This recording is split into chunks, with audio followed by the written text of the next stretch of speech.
Good morning, everyone. It's 10 o'clock. We'll call this meeting to order.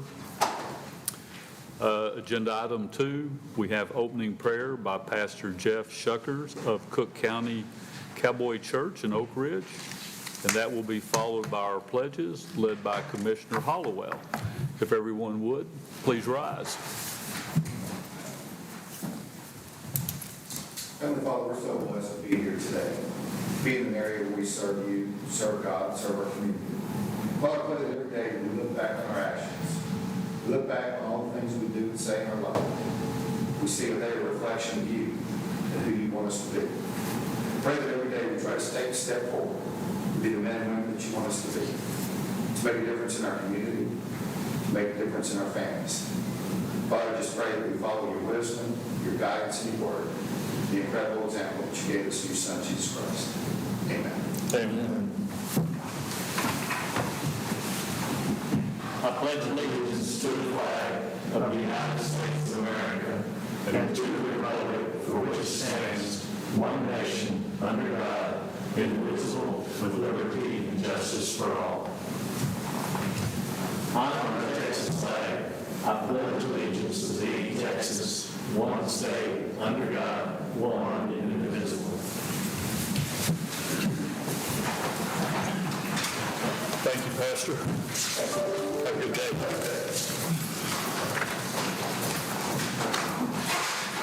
Okay, item number 6. Item number 5, public comments. Do we have anyone sign up? No sign-ups. Okay, item number 6, presentation by Angel New of the Commissioners Court Leadership Academy Certificate on behalf of VG Young Institute of County Government, and this is being presented to Commissioner Jason Snuggs. Good morning. Good morning. So I was asked to make a presentation on behalf of the VG Young Institute of County Government, which is part of the Texas A&M AgriLife Extension Service. And so every 2 years, they start a new group of commissioners and judges for leadership training. And our Commissioner, Precinct 2, Jason Snuggs, is part of that, the group that has just begun going through this leadership training now. So this is a 4 sessions over a 2-year period. There's 3-day sessions throughout the state of Texas, and then one 7-day session that will be held in Washington. And so I have been asked to present on behalf of VG Young and Texas A&M AgriLife, the commissioner, to Commissioner Snuggs, his certificate for session 1. So.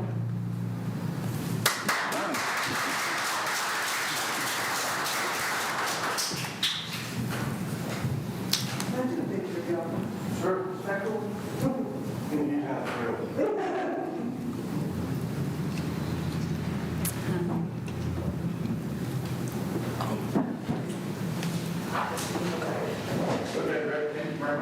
Thank you, Angel. Congratulations. Item number 7 on the agenda is our consent agenda. Anyone have any input on the consent?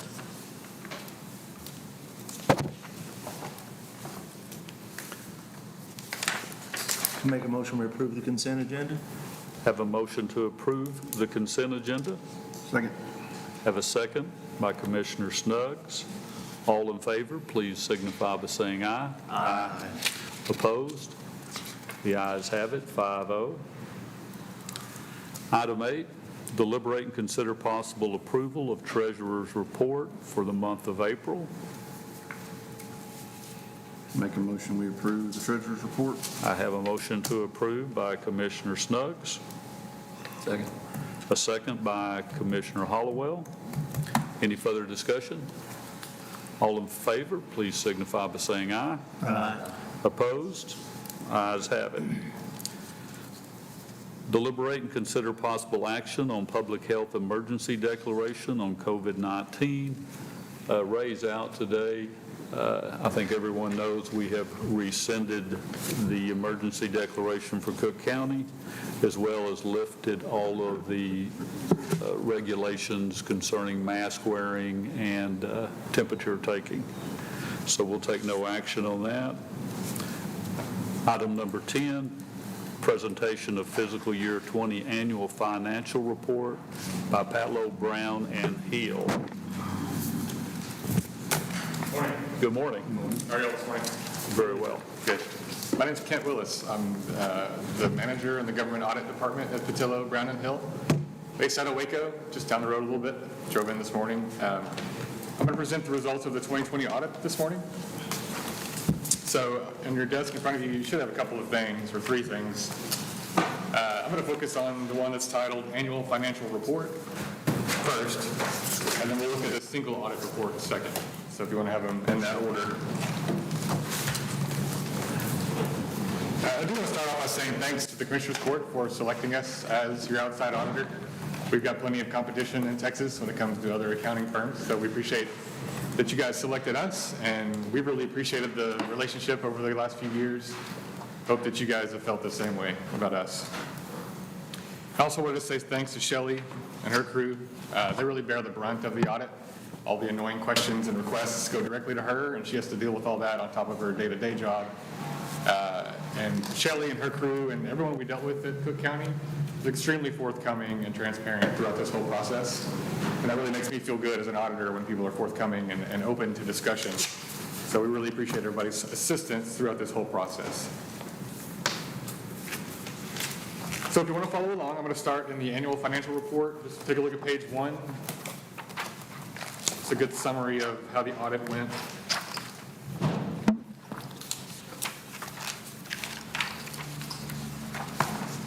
So this is the independent auditor's report, or the opinion letter. It's a good summary of our results of the audit. So I just wanted to start here.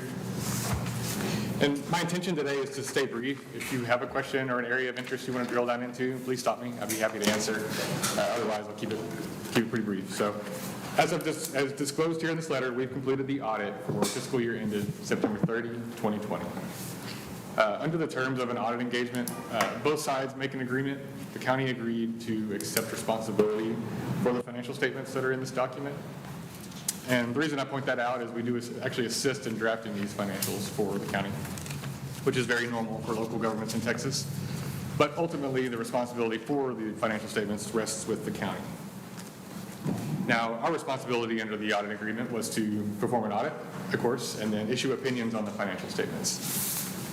And so if you're not familiar with how the audit kind of goes from year to year, it's really about a 4-week process where we have dedicated staff from our firm focusing on Cooke County's audit. So for those 4 weeks, audit senior, audit staff, myself, and a partner dedicated to working on Cooke County to make sure at the end of the day, what our goal is, are the numbers in this document you see here materially correct?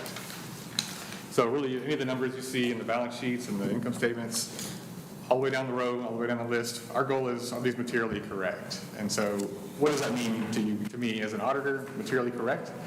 Doesn't mean perfect. If you wanted a perfect set of financial statements, we'd be here probably all year round, and Shelley would probably get tired of that, get tired of us. Materially correct to me as an auditor means, can you guys use these numbers, this information, to make accurate decisions? So not exactly perfect, but as close as we can get it, and so that you can make your decisions, the taxpayers can make decisions using the information that's here. So that's what that means to an auditor.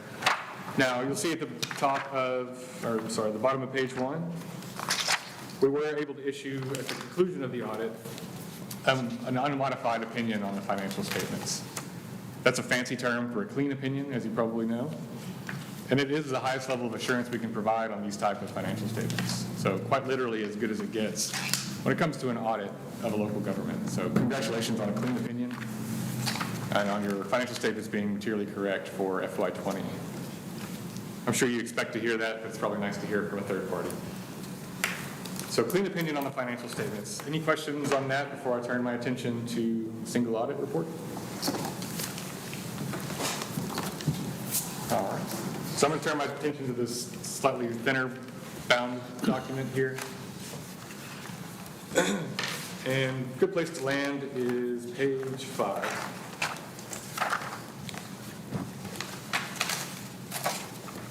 So this document is called the single audit report. It's not something that you necessarily have every single year. It's triggered when the county spends $750,000 or more of federal awards, federal grants. So page 5, this is a listing of all the federal grants under which the county spent money in FY20. So you'll see the coronavirus relief fund is there with $1.1 million, and then there's several other grants on this page. So as an auditor, if I show up to Cooke County and you guys have spent more than $750,000, so the total down there is $1.4 million, that triggers what's called a single audit, or really it's a compliance audit or a grant audit. And so at that point, I'm required as an auditor to select one or more of these grant programs that you see here, and I've got to drill down into the details, right? So federal dollars don't come to Cooke County with no strings attached, as we all know. There are rules you got to follow when you get federal grant dollars. You have to spend it on certain things. You have to report to the federal agency a certain number of times per year, per month, per quarter, all kinds of rules that have to be followed. And my job when a single audit happens is to make sure the county followed those rules. So we selected the Coronavirus Relief Fund, which barely existed this time last year, obviously, a pretty new program, and the rules were ever changing throughout the whole fiscal year. I'm sure Shelley mentioned that to you guys throughout the year, but we selected that program, we drilled down to the details. Did you spend the money on the appropriate things? Did you follow all the guidelines set forth by the federal agency? And so we issue an opinion on that, whether you did or did not follow the rules. And again, we were able to issue an unmodified opinion on on Cooke County following the rules for the Coronavirus Relief Fund.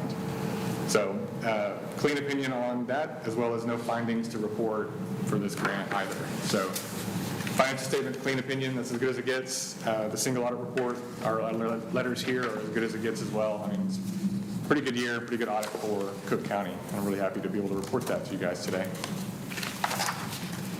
With that, do you all have any questions or maybe an area you want to drill down into in any of this information? I'd be happy to do that right now.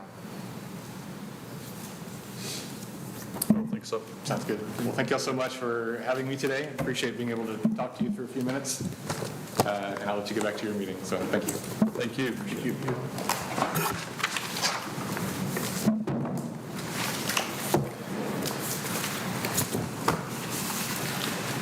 Agenda item number 11, deliberate and consider possible approval of account application, customer agreement, bond proceeds certificate, government customer trading authorization, and sustainability certificate, FINRA, Rule 11, with Vending Sparks.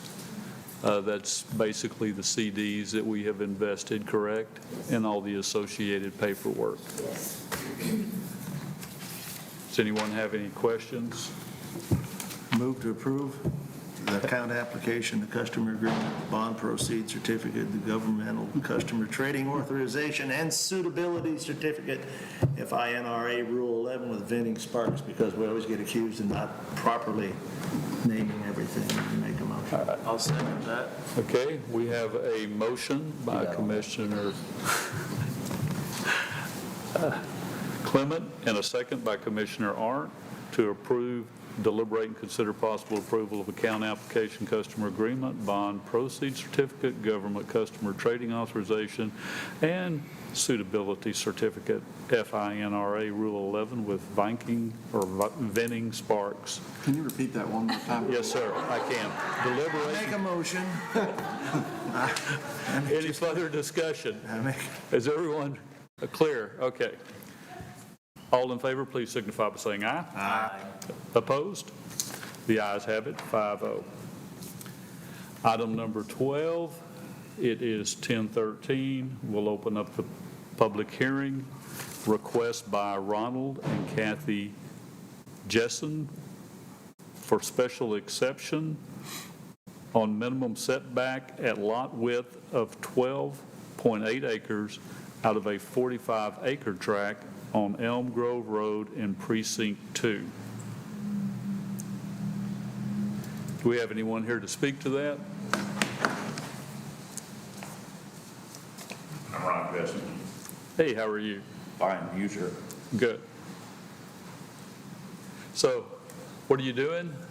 Well, the old story is keep your enemies close and keep your family closer. Okay. So what we're trying to do is have my daughter and her son build a house on the property to help us as I get a little bit older. And I'm getting older. So that's the main emphasis of the whole thing. We've got a lot of acreage to keep up, a lot of buildings and what have you. We need help and we want our family with us. Sure. And this has been through planning and zoning and approved?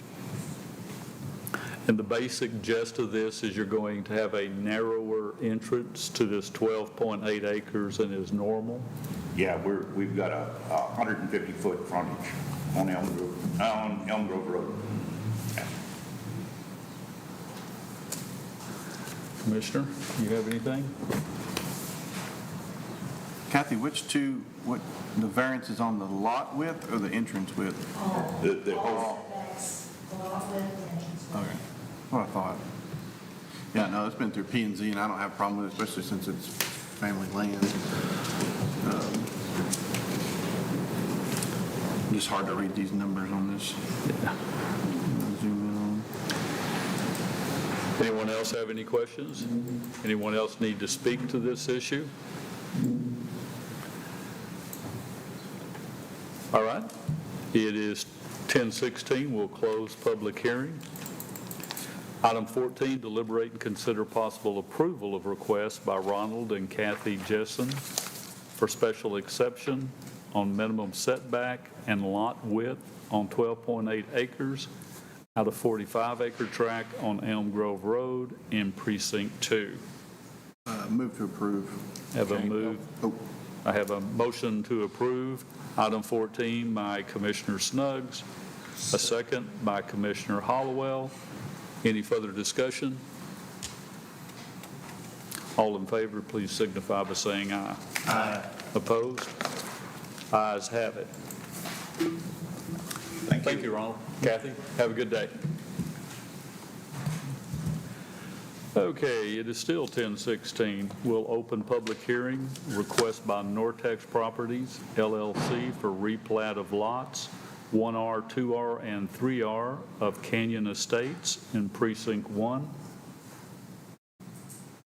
Anyone here to speak to that? Yeah, I'm in lot 2, so this is my first ever come to any public hearings. Okay, just come to the podium if you would, sir, so we can hear you. Okay, my name's Kim Marish. My wife and I own lot 2, and we're not sure what this is all about, so I took time off work to come in and find out Sure. what this is related to, how it's going to affect us, what's the purpose. And if I understand, Mr. Bell is the property owner on what you're talking about? Are you familiar? This is a different lot too. You own it, you're in a different lot too. than what Okay, this- Cannon Estates? You're in Cannon Estates. You can show him that, I didn't realize what you were Yeah. saying. You can show him this drawing. What they're doing is combining 3 lots that, This is that, 2R. This is these 3 lots. Okay. So you're just putting them back together? yes, that's all that's happening. Okay, so there's no adverse effect to our property lines or anything like that, you're just reassessing the progress? Yeah, he's combining those 3 to make them a larger parcel. Why do you change his mind all of a sudden? They just split them apart. No, yeah, they just did that, they just split it apart, that's weird. Okay. So, all right, so I guess I'm just here just to make sure there's no adverse effect to our property lines, understanding if there's, easements or whatever it is. Yep. Or if there's something else in play, change of rezoning or anything like that, that's what my concern was. Better safe than He's sorry. in 2, Absolutely. and this is 2R. 2R. So you shouldn't be affected as far as the, Okay, all right, sounds good, I guess satisfies my questions. All right, thank you so much. I don't blame you. Before you leave, though, real quickly, sir, did you get his name? Ken Marish? Kim Marish, last name M-A-R-I-S-H. Okay. Thank you, sir. Thank you for coming in. thank you. All right, it is 10:19. We'll close the public hearing. Item 17, deliberate and consider possible approval of request by Nortex. I don't know any of these people personally, but I know that Norman's been on this committee for over 20 years, so I suspect his judgment on this issue is good. Anybody have any thoughts? Move to approve. Ron Malugin's been on it for years, as far as I know. Forever. You got him to answer you back? He came in, he changed his phone, he Okay, so this was actually an individual that had been on previously. Yeah. Yeah, Okay. He's been around for years. I have a motion to approve the 3 additional members to the Cooke County Historical Commission by Commissioner Hollowell. I'll second that. A second by Commissioner Arndt. Any further discussion? All in favor, please signify by saying aye. Aye. Opposed? Ayes have it. Number 19, deliberate and consider possible approval of enterprise Ethernet agreement with Nortex for connectivity with Denton County for radio communications. Is this associated with the tower process, or is this something separate It is. from What that? this is a dedicated line that will run from the Cooke County Sheriff's Office to the Denton County Sheriff's Office. And Nortex wanted to be sure that we understood to get to Denton County, he has to use 2 other providers. And I think it's bullet number 8 in the contract. He just wanted us to understand that he can't guarantee the response times on outages and stuff of that nature. And that's just a statement of fact. He just wanted to be totally transparent so that we understood that, or understand that he's not going to be the sole provider, not going to be a Nortex line from here to Denton. How's he getting over there? I'm sorry. I said, how will he get over there? Because He's got to use 2 other providers. One of them is Zayo, and I believe the other one's AT&T, but I'm not sure about the third provider. But what he's saying is if something goes down, he can't guarantee somebody else's response times. That's just pretty much a statement of fact.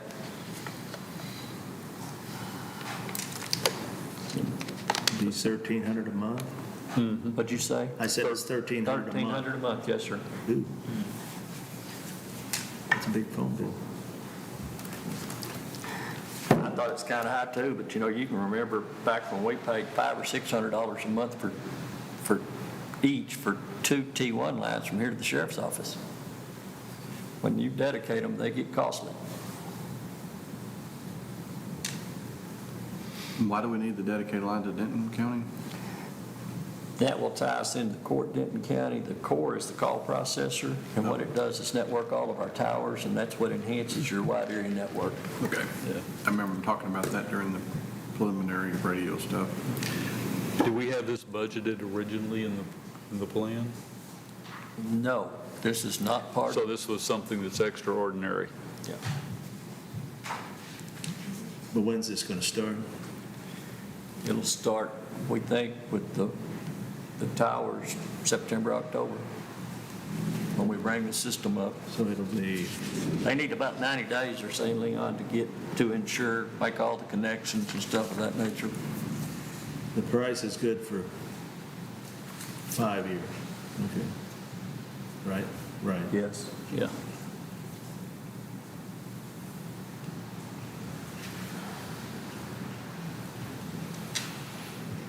Other questions or concerns?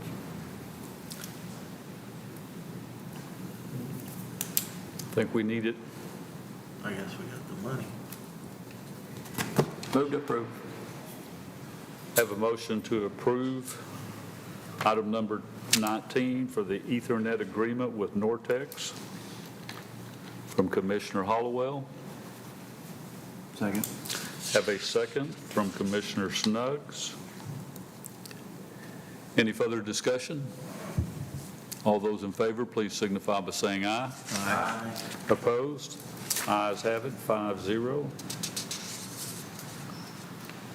Item number 20, presentation by Austin Willis of Belltown Power. Morning, Austin. Good morning. Thank you guys for having me. So my name is Austin Willis. I'm with Belltown Power, Texas. We're a renewable energy developer based out of Dallas with an office right in Farmers Branch. We are the original developer of the solar project about 5 miles south of here that just finished construction late last year.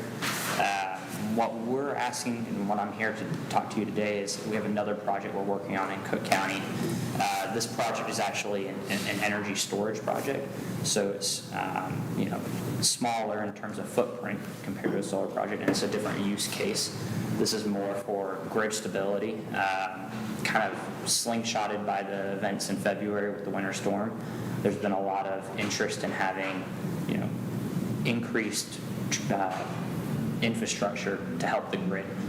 So what this is it's a 50 megawatt battery that would be placed at the substation off of Highway 82, about 2.5 miles west of Munster. So right next to that Bradley's Electric substation, we would put essentially a bunch of big batteries. This takes about, we have 10 acres leased. We think it's about a 2 to 3 acre footprint that we would use, so it would look like an extension of that substation to the normal person. And they're self-contained battery units that essentially would charge from the grid in terms and when it's low pricing hours. So with that wind farm right near, that's usually in the early morning hours, late nights, and then be available to ERCOT when pricing events happen or there's emergency situations where there's not enough generation, and we would be able to generate and discharge that power that we've stored up.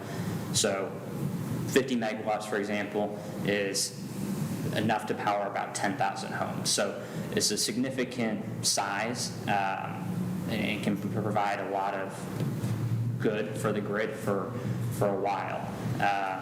These projects are typically modeled on 15 years, so it's a 15-year project.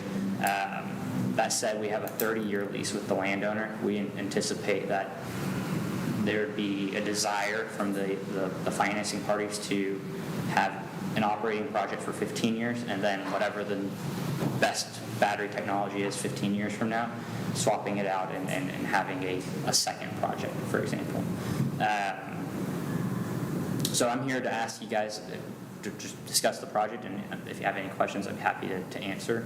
And then similar to what we've done with the solar project, I'd like to ask for consideration of a tax abatement agreement with Cooke County. Speaking to that, it is in agricultural land right now, agricultural exempt. Of the 31-acre tract, we're leasing 10 acres. The 31-acre tract, I think, paid about $18 and some change to Cooke County for the tax rate this past year. So with a 50-megawatt project, it's a $20-ish million investment, so a significant increase in property taxes on the property. Have you done one of these before, one of these battery storages, your company? This would be one of the first for us, yes. We have another one in Hunt County that we're working on, kind of similar timeline. Do you normally have a reclamation bond associated with them? Yes, so part of our leases is, requirement on us to clean it up. It's not our land, we don't own it, so of course the landowner wants that kind of thing in his agreement to make sure that he gets his land back to the way it looks today once the lease is up. Do you have any idea what the fire risk is, and then how do you put it out should it become a fire? Yeah, so these are basically every utility scale battery project now is being modeled as a lithium iron phosphate technology, LFP is what it's called. And these are being used because of their safety.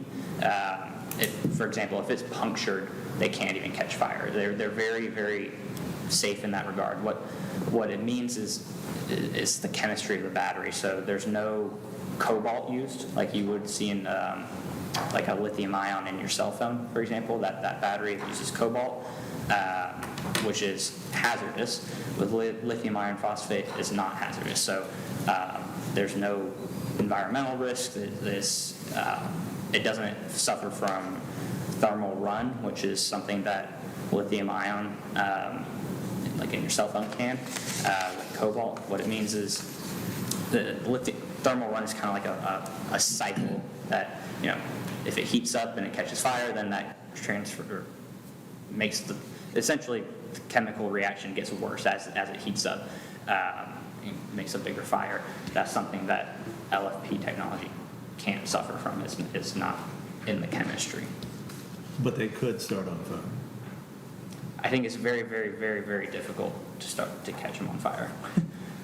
I know the kind of luck I have. We've never seen this before, but it just happened to you. So,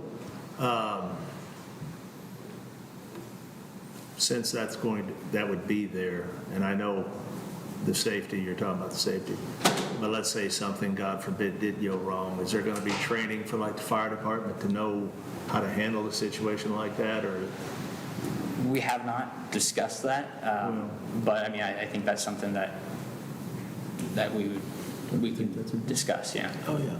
I wouldn't want to, I'm a volunteer firefighter. I wouldn't want to pull up on that scene. I understand, yeah. Without knowing You're saying, what you're supposed to do? 50 megawatts? How are they supposed to control it? I think it would be, similar to if a substation caught fire. It's an electrical fire. It's not really much different. So it'll power 10,000 homes for what? On an average, now I'm just talking average, if you can. Yeah, so if we answer, are we talking a week, a day? So if we discharge all at once, which probably wouldn't happen very often, it would be 1 hour. So 1 hour would just power 10,000 homes, which in an emergency event, a typical emergency event, is only a couple hour period. So that kind of matches that. February was an outlier event, but it would still have helped with that situation. So what's your timeline? When do you expect it to be in place? These are pretty quick to get built. We think development-wise, we can get financing and all the development work done this year, and starting construction early next year, and it being operational by the end of next year is our target. So it's a pretty exciting project. It's one of the largest in Texas right now that's being considered to be built. There's some in Denton County that are 4 to 5 times larger, but this one, we feel like there's a good line of sight to have it be one of the first built in North Texas. What's the depreciation period for batteries? It's a 15-year depreciation, so it's actually slower than the solar project. I think the solar projects have a bonus depreciation where it's a 10-year period.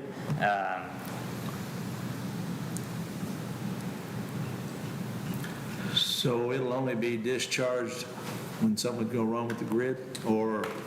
Yeah, so there's 2 use cases, and the first is that being available to the grid. It's called the RRS market, which is kind of reserve market, just having the charge and being available. The second is the arbitrage piece. So right now, the way to make money on these is to just be in the RRS market and be available to ERCOT. We do think that there's a saturation point in that market in the next 6, 7, 8 years. We're not sure exactly when, but we do think it's going to reach a saturation point because there'll be more supply than there is demand for that market. At that point, it's going to be a mix of the two, where arbitrage and RRS is kind of the 2 functions of the battery. When I say arbitrage, there's locational pricing in ERCOT, so at that substation, every 5 minutes, actually, there's a new price for electricity.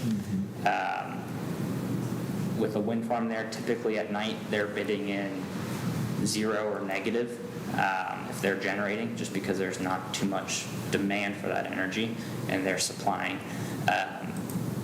So if for example, at 4 a.m. it's $0 to charge. We would charge then, and then in August on a sunny day at 2 p.m., if it's $50, then that would be when we discharge. Well, they provide energy for any homes locally. But yeah, I mean that's kind of how the grid works. I mean, don't know where exactly each electron goes, but, close to load is where we want to be. And, Gainesville and Cooke County is much more populated than, out in way west Texas. So those electrons come towards the metroplex. When we're already, in the metroplex, it's a further distance, or a shorter distance they have to go. But of course, at that time, it'll be a premium though, because it'll be a crisis situation. Well, so if you, like your electric bill, for example, like you sign likely a fixed rate with the utility, so you pay 9 cents a kilowatt hour. It doesn't matter if wholesale electric prices are $0 or $100 a megawatt. It doesn't matter. You get that same price year round. So it wouldn't affect customers. In fact, it would help customers because it kind of levels out those spikes and dips. What's your ask on your abatement?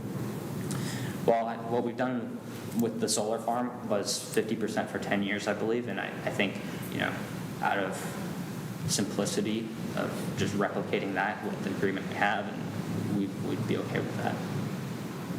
So where are you getting the energy from that you're storing? So from that substation, Okay. it would just be charged. So you're buying it and then reselling it? Exactly, yeah. Okay. So what makes it conducive to put it where you're putting it? What they look for, or what we look for in nodes, is kind of that's what they're called, is substation nodes. The pricing behind it. We look for volatility in the price and close to load. So close to DFW and volatility. With a wind farm, that creates pricing volatility. Like I said, they have tax incentives from the federal government to be producing, so that's why they can bid negative when they're producing, because they're still getting their production tax credit. I know this is a lot of information, but renewable energy in general creates volatility because it's intermittent by design, and that sort of thing is what battery systems can capture and make less intermittent. So they tend to make more electricity in the summertime when it's hot at night, and then late in the evening, at night, and early in the morning, and you're going to store it in your battery and then sell it, basically. Right. To put it in plain English. Yes. Are you partnered up with the wind farm, or is? No, this is a separate project, separate company.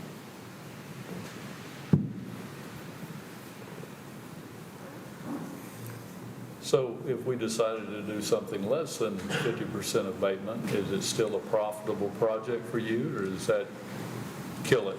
Yes, I mean, obviously, the more competitive the abatement, the more competitive the project. When we go to get these things financed, we're competing against 100 other projects in the state of Texas. So they'll have, a list of these projects on their desk, the big banks that are financing these, and the ones that hit the most check marks are the ones that are, the ones that get built, and the ones that have the most competitive aspects to them are the ones that they'll focus on. So I wouldn't say it wouldn't get built, but I can't. I wouldn't want to negotiate against myself in the project either. Understand. Doug, do you have any input on this? I'll ask them all good questions. I'm just listening, take notes. So you're estimated to be worth $22 million when you're finished, is that right? Yeah, right around 20 million, we think. 20 million. We're looking at a 1 hour duration and a 2 hour duration right now to see what the optimal format of the battery would be. If it's a 2 hour duration, then it would be a larger capital investment. These won't collect any energy from the solar panels at all? They would. So with that, you have to be co-located, meaning at the same site. So if we were, and a lot of our new solar farms that we're planning are co-located with battery storage. So the way to do it with those is behind the meter. So before it gets to the inverter and the transformer to connect to the grid, it would go from solar panel directly to the battery, and then it would charge the battery before going into the grid. with this project, it's not at the same location, so we can't do that, but that's something we're working on all of our new future projects. Which road would you come on into that project? Would you come off of 82? Or would you come off of County Road 361? I think we would likely come off of 82 just because the landowner would retain the remainder of that 31 acres. So I think he would want to use his access from the county road, and we would come in right next to the substation driveway, or as close as we could. Is there a big fence around this thing, or not a fence? Or? Yeah, so it would be, a 6-foot chain link fence, just like that substation has. We don't want anyone in there, obviously. So you got or planning a 50% ash for 10 years, which is 2/3 of the life of the. Correct, but like I said, we think it's really a 30-year project with a new battery system that gets put in year 15 or so. And with that, there wouldn't, same property, so I don't think we can do a tax abatement again on that, so you get the full capture there.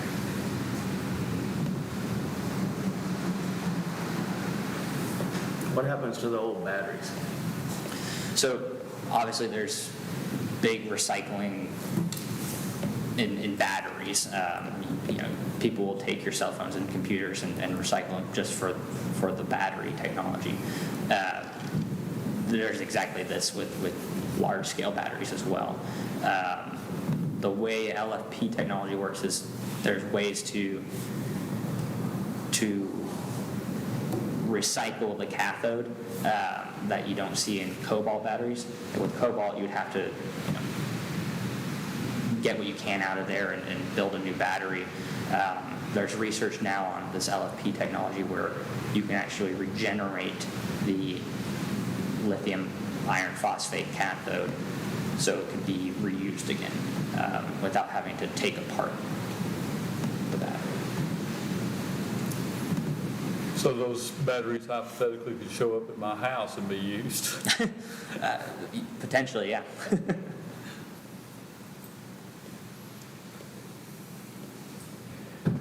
So if the wind farm puts one of these in themselves, that kind of ruins your business plan, doesn't it?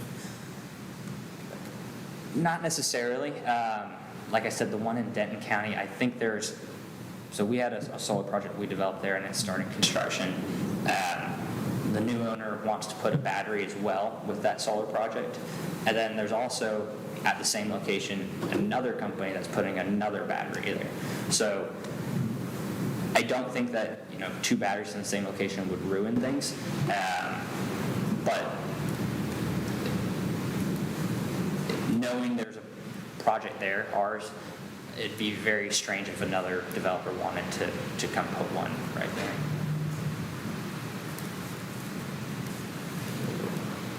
Any questions of us?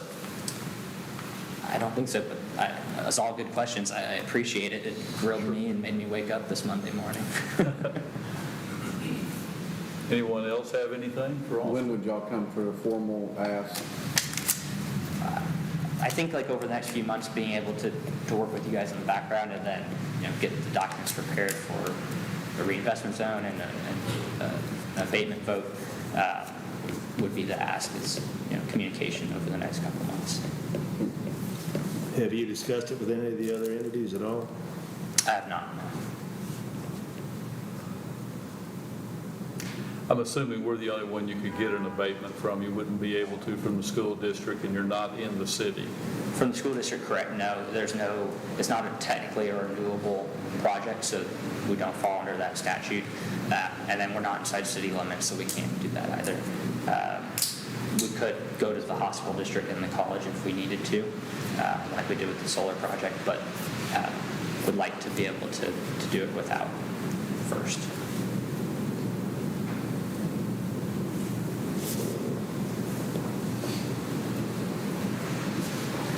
All right, Austin, thank you. Thank you. Appreciate you making the drive this morning. Thank you very much.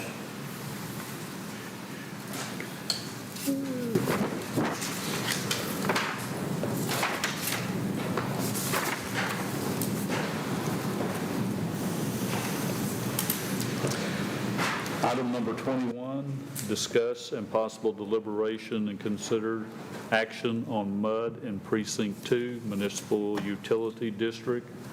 This is Jason's area, but I'll tell you what I know real quickly here. There has been legislation filed by Senator Springer to approve this mud. You guys all have in your packet an amendment I would like to attach to that. And what the amendment does, and I didn't write this, I actually plagiarized it from Collin County. The amendment actually gives us the authority to oversee what their plan is as it applies to support functions within the MUD. That would be police, firefighting, those kind of activities. And the complication with that is, and that's the biggest complication for the county with a MUD, is that we still provide those services, even though they're taking an extra. It's kind of like they're taking the extra taxation without actually giving the services that are associated with a special entity district.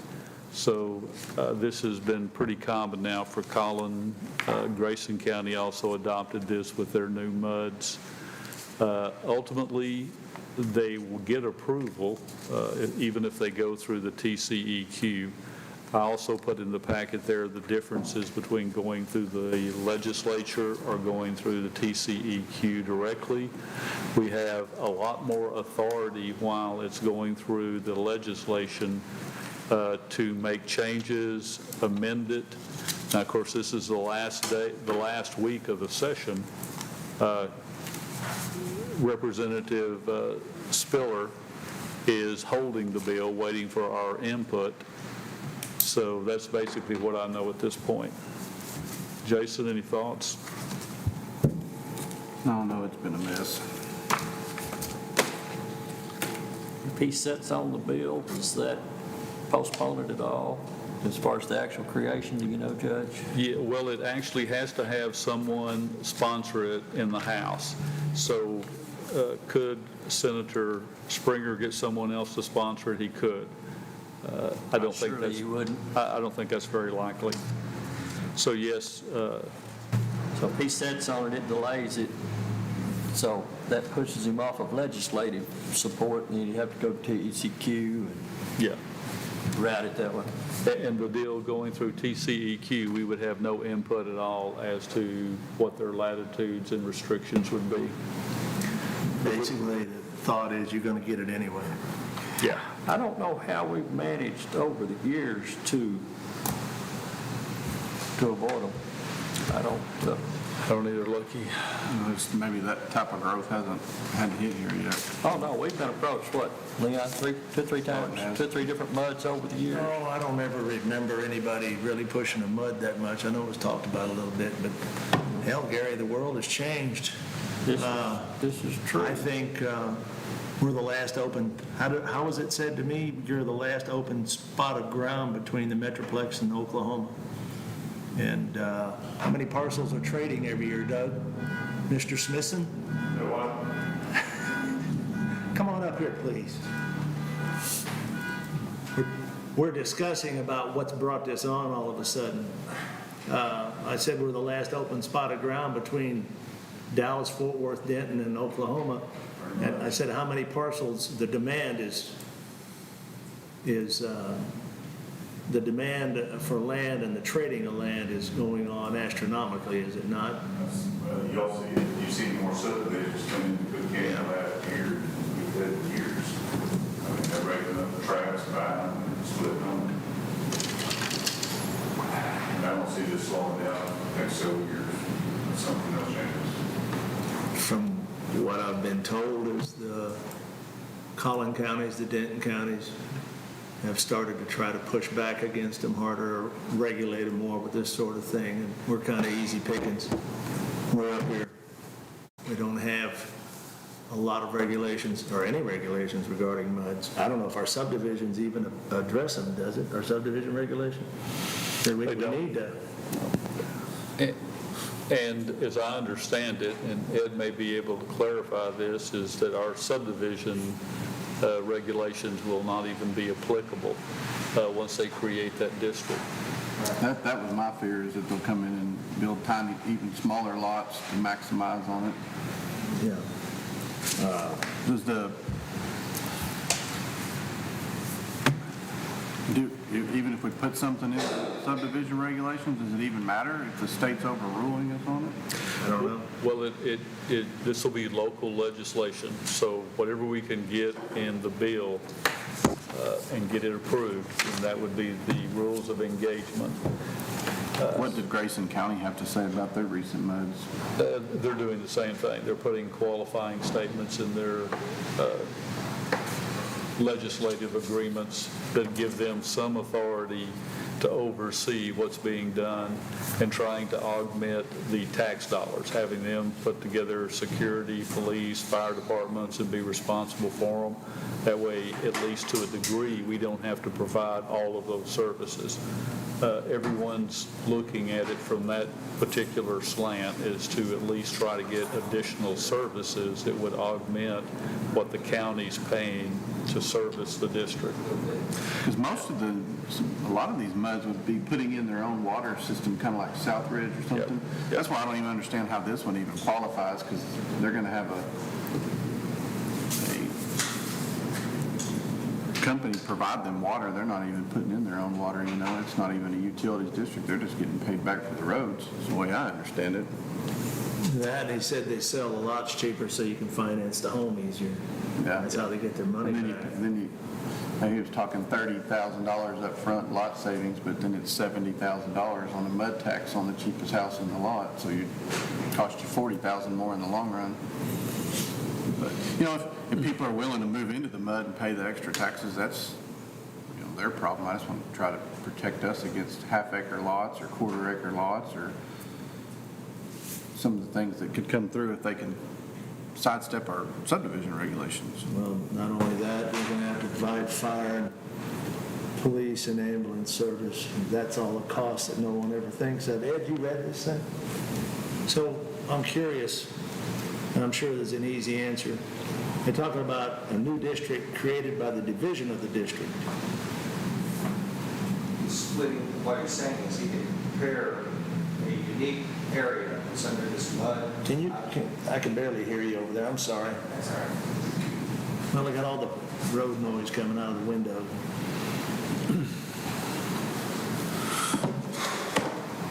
So under the bill that's proposed, it's basically the mirror bill that you'll see in every mud. And what page are you talking about? I don't have a page number on here, but it is section 8048.306, division of district. They may be divided into two or more new districts. What do they mean, two or more in that spot, or they can branch out? Yeah, so they can subdivide the district depending on how they do their development. So if one development sells out and they want to divide into another district, they'll do that. Or they'll keep it in one big district. It's their election. Well, this is go ahead. The amendment that I'm recommending, I think you guys have a copy, it actually reverses that. Does it? Yeah.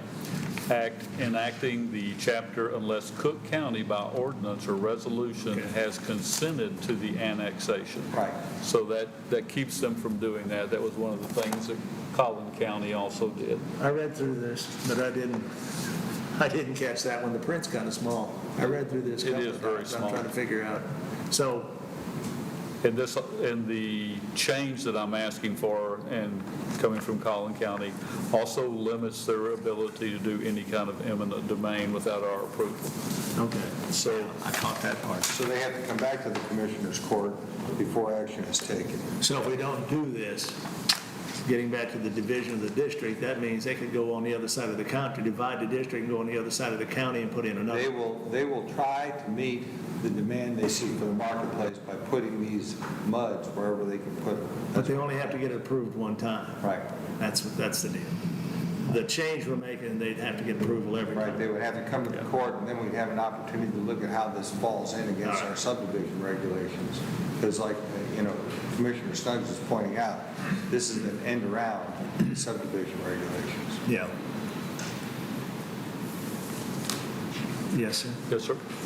The only thing I've seen over the past years in talking to other districts or even in the county, that basically this is a way of them passing on finance their structure and stuff about this thing. But also, they have to come back also sometimes and create a district within a district, like a prior district within that. Also, for the truth of taxation, like you guys are subject to the 3%, they're not subject to that.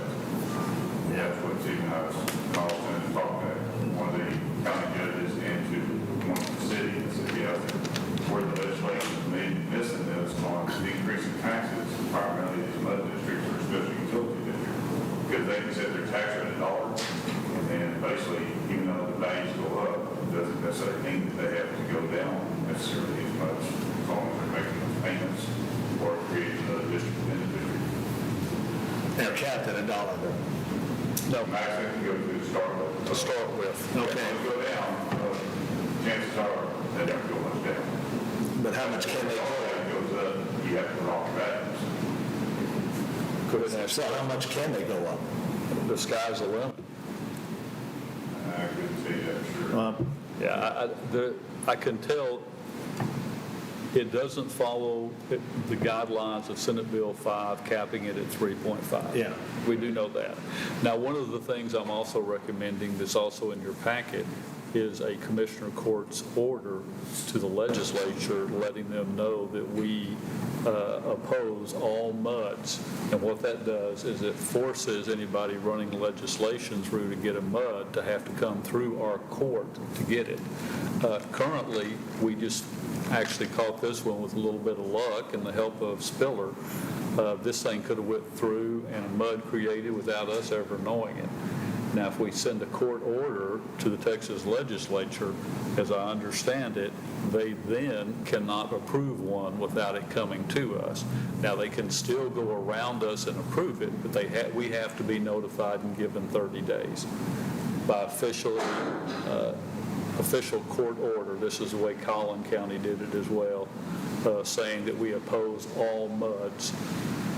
So I'm also recommending we do that in addition to the changing of the verbiage that's currently on the bill that Senator Springer put in.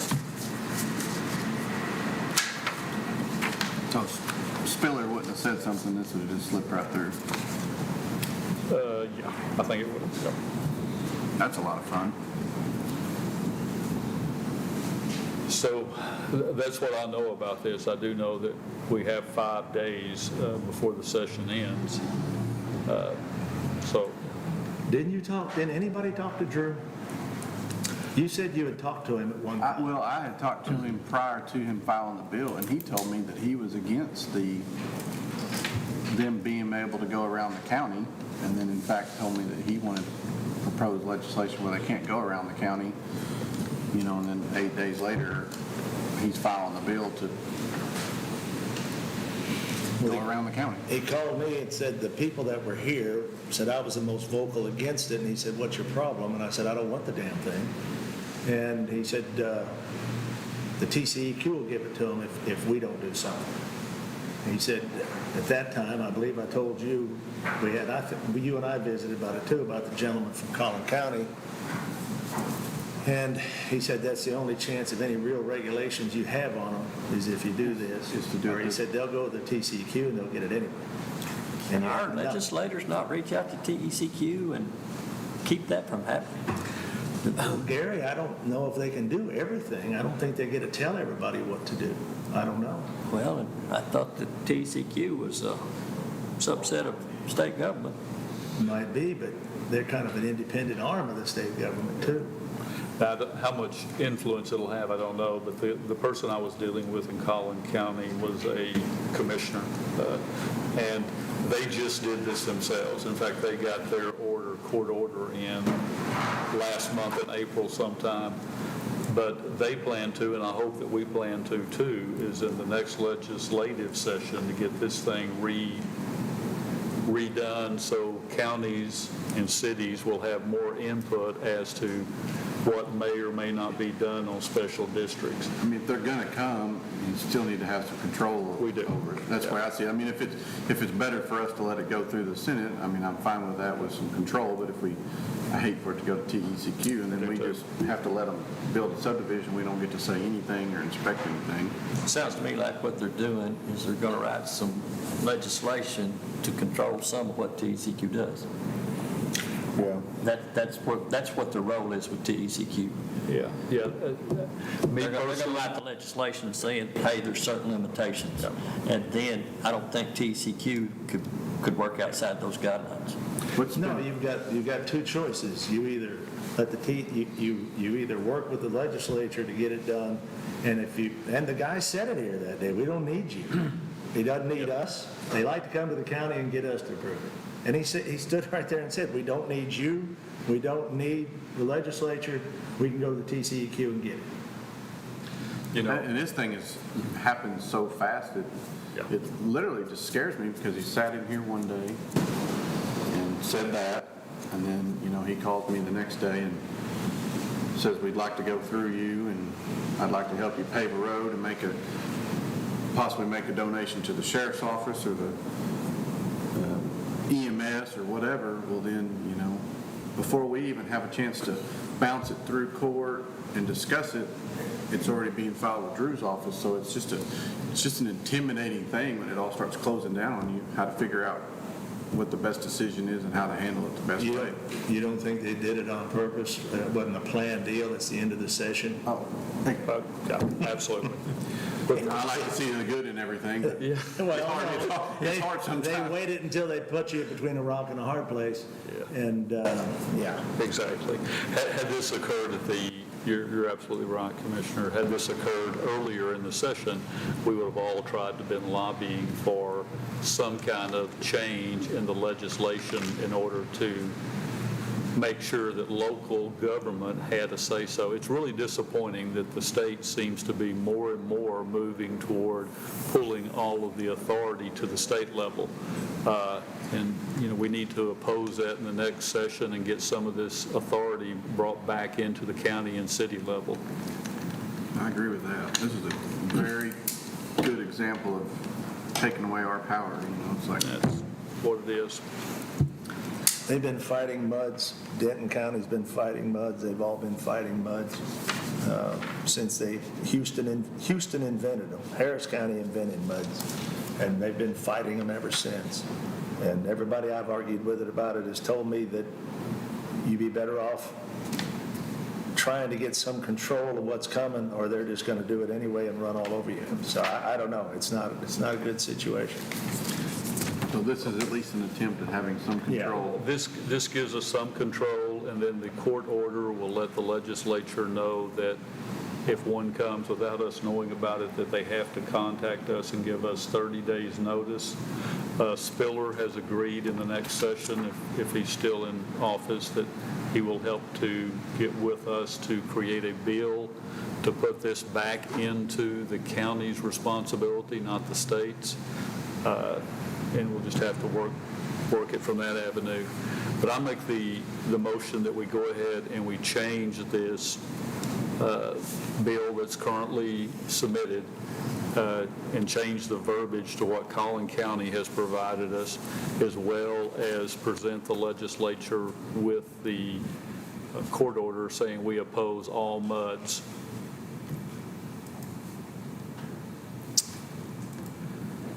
That's my recommendation. That was a motion, wasn't it? Yeah, it was a motion. Yep. Second.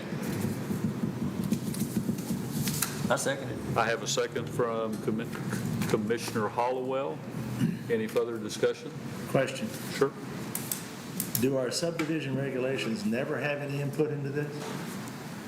Subdivision regulations as they stand do not address them. But can we? Yeah. Okay, but we I can't, would recommend we do that. yes. Because this is obviously the way it's coming across the shore. I just wanted to make sure everybody understood that a while ago the statement was made on some level of our subdivision regulations can't deal with the mud. It's because we haven't written anything in. Right, we would have to have our regulations in place before this legislation, before we can But we can still change the subdivision. Yeah. Can we put that in the stipulation, well, like Collin County has, that you got to meet our subdivision guidelines? I sense that. My understanding is that any regulations the county has aren't applicable to MUDs. No. That the only thing, we could put something in our subdivision, I'm led to believe by Collin County Commissioners, he's not an attorney, that they wouldn't be applicable for MUDs anyway.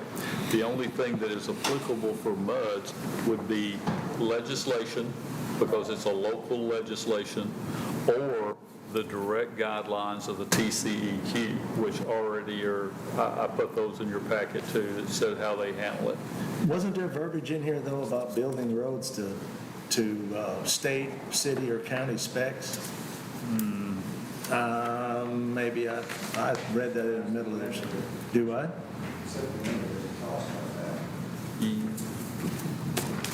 So, we have our subdivision regulations written up to a standard, and that standard, I guess, has been fine for 10-house subdivisions, 20-house subdivisions, but when you get a 400-house subdivision, are our standards fine? I don't know. That's in section 104, first standards and compliance.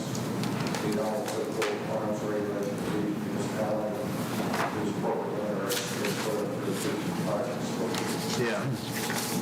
So, We definitely need to address yeah. the mechanism to get our subdivision regulations referred to in the development plan. And if they have to come to the county and go through that, we can address that, we can contractually enter into an agreement with whoever the money is. Yeah. To comply with our regulations. Right now, our regulations don't address Gotcha. If they can circumvent the county altogether, though, how can we impose anything upon them? Well, what you're doing is you're making a formal objection saying you oppose it. And then what they would have to do is they would have to go to the TCEQ, try to get around it completely. And then what we probably have to do is litigate with them to compel them to understand that these needs of the county surpass the needs of the money. That's a big deal. Then in other counties. But they haven't gone around us. They've gone around us, but they told you they was going to go around you. Now, when they really go around you is when they go to the TCEQ. We still have a little bit of input in there. Well, we did that commission hearing. And that's when you can address it. The likelihood of any success that pretty Right, that's going to be slim and none. likely. That would be slim and none. Right. Because TCEQ is an advocate of these plans. And none would be in first place.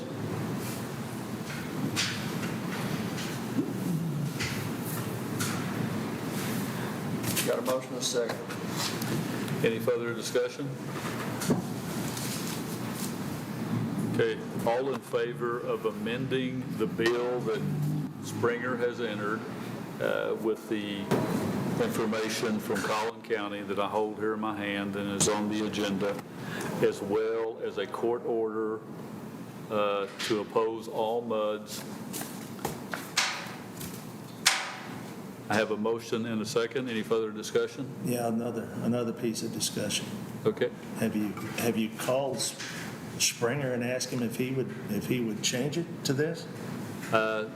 No, I haven't. I've got Spiller that will change it. All right. However you want to do it. Well, Spiller's the one that called me and said, hey, I have this bill that Springer just sent to me. What do you want me to do with it? He was the only one that reached out to us.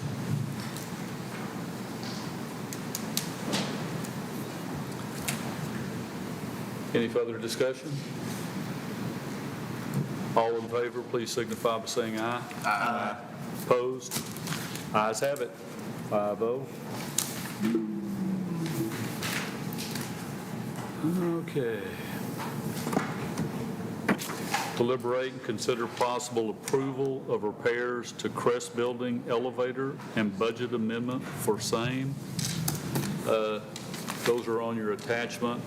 I spoke with the gentleman that came over and inspected the elevator, And while he was inspecting it, he said that it did meet ADA regulations.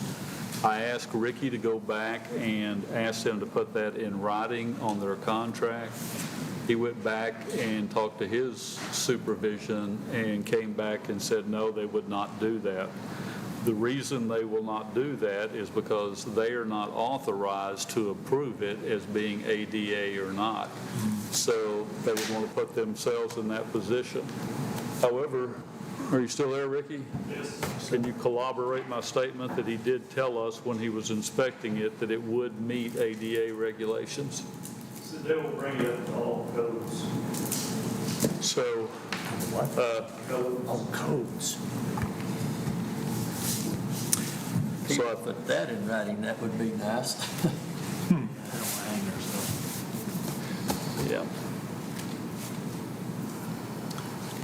I mean, I get why he can't approve it, but that's pretty strong commitment there. If he could put that in writing, that he'll bring it up to code for dollar figure he's provided. Do you think that they would put that in their proposal, that bring it up to all applicable codes?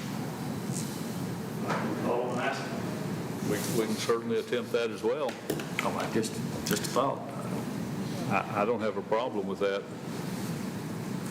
That way, you know, if you spend the money, you're actually going to be, you should be in ADA compliant.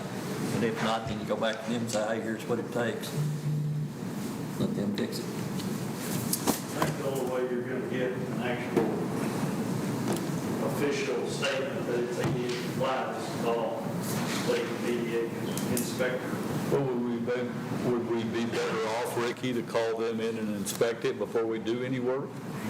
And that way we'd know what it lacks in order to be compliant? Is that possible, or are they going to say? Well, if you do, they're going to find everything else in the building that's not compliant. Okay. They're not going to just go to the elevator. Good point.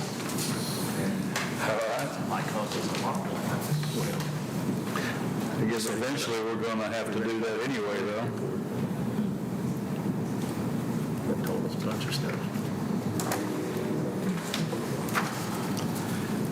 So do we want to take no action on this and let Ricky see if he can get some more information as to exactly what they're going to do and what the net result would be? I mean, if they're pretty confident that they, when they make a statement, they think it's going to be ADA, if they would just, He told us it would be ADA compliant, but they're not going to put it in writing. They don't really have the authority to do it. well, they can make the statement, they will bring it up to compliance. I get that they can't approve it, but, you know, they're telling us, hey, we're going to spend this amount of money and it's going to be ADA compliant, and then all of a sudden they inspect it and they say, oh, well, it's not ADA compliant, then we're going to be out some more money. Yeah, and I think that was the point they were trying to make to us, is they don't know what regulations may change in between now and that time. They don't know, you know, whether the inspector is going to be cooperative or uncooperative. You know, and I don't think we'll ever get them to say that they would guarantee it to be ADA compliant. You agree, Ricky? But now, I don't know what the risks are. Seems to me like it would be nice if we could find someone that does know what all the ADA regulations are to inspect it and say these are all the things that would have to be fixed in order for it to be compliant. We ask the common sense stuff. Is the door wide enough? It is. The little partition that's in there, is that compliant? Because that looks like something out of the 40s. And he told us, yes, that in fact that was compliant. So Well, that elevator was inspected in 2019 By who? state inspection in 2019. That elevator inspection? Okay. Not an ADA inspection, no. Elevator inspection.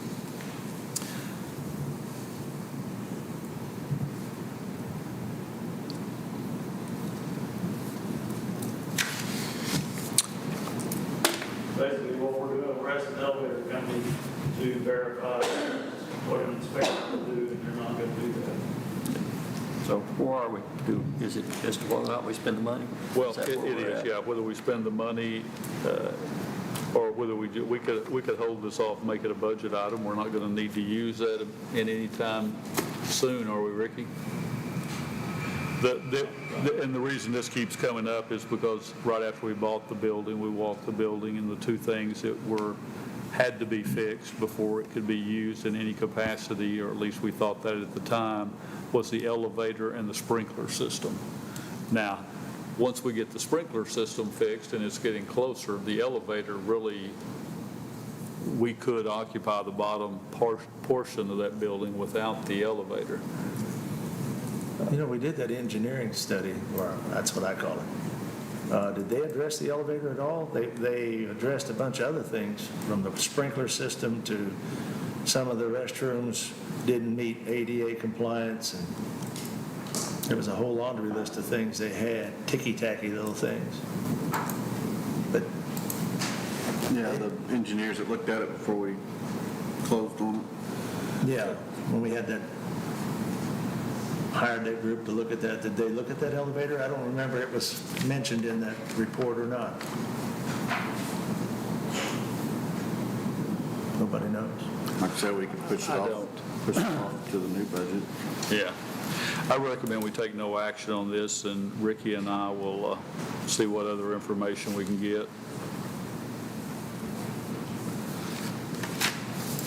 Item number 23, deliberate and consider possible actions regarding the Crest Building. Ricky, can you give us an update on what's going on with the sprinkler system, please?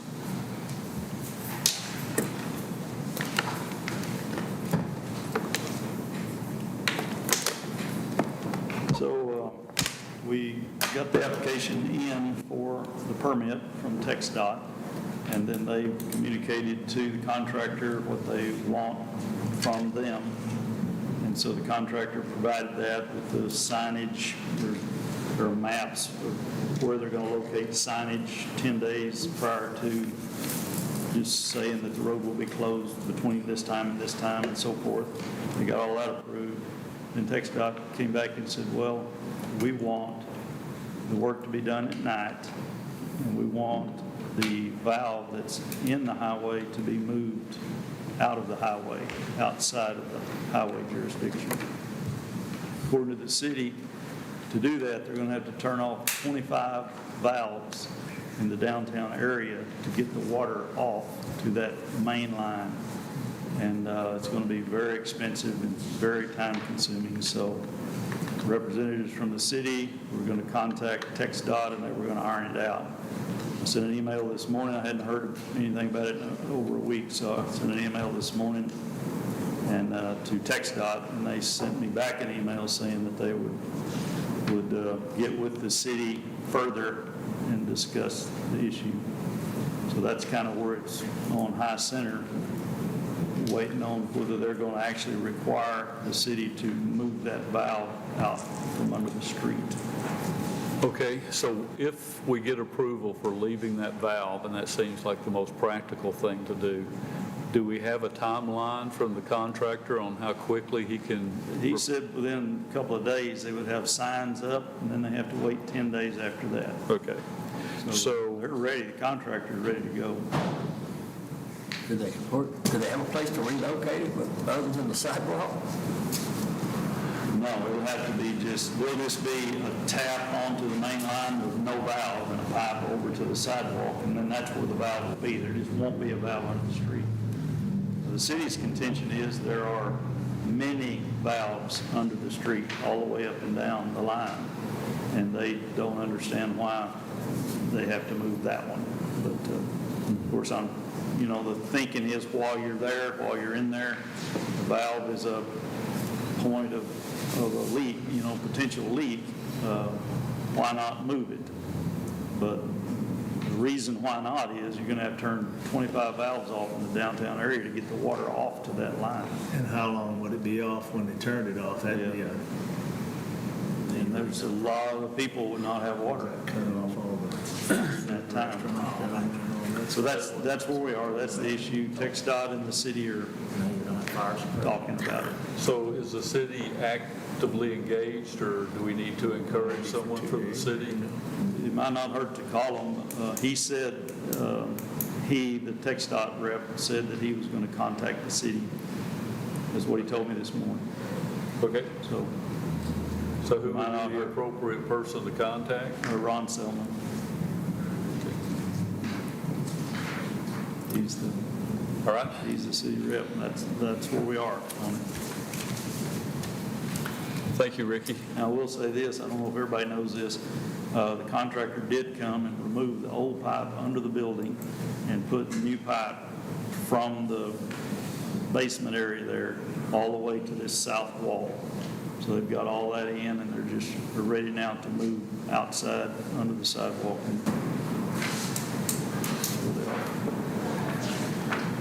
Okay, thank you for the update. Item number 24, deliberate and consider possible action regarding annex. The one handout that I put out is the letter that I'm recommending we send, or I send to the THC, giving them an overview of why we're moving and what the practicality of it is. Certainly would entertain input to that if we want to as a group send one, or if we want just to send it individually. It's either way works. Did you write this? I did.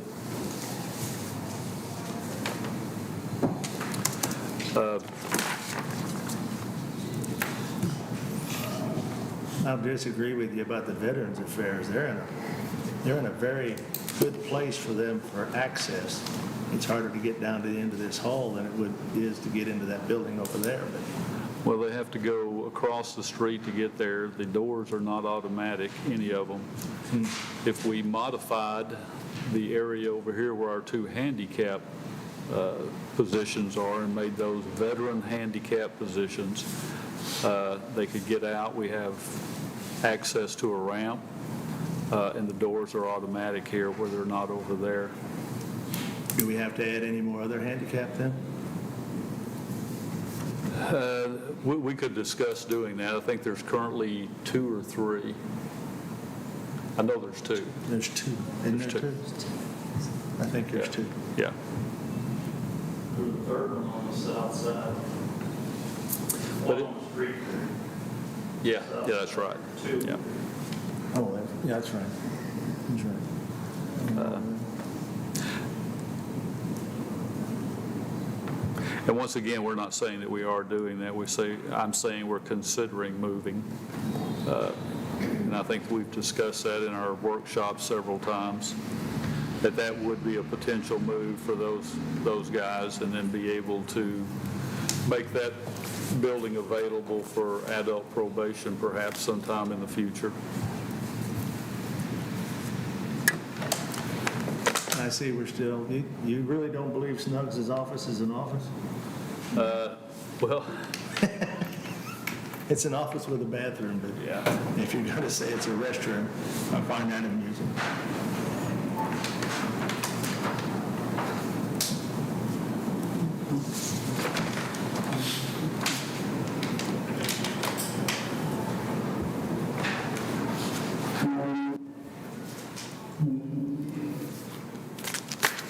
Anyone else have any update on the annex?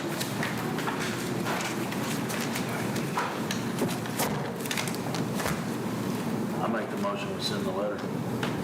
Have a motion to send the letter from Commissioner Arndt.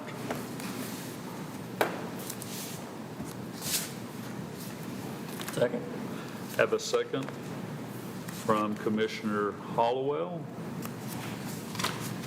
Any further discussion?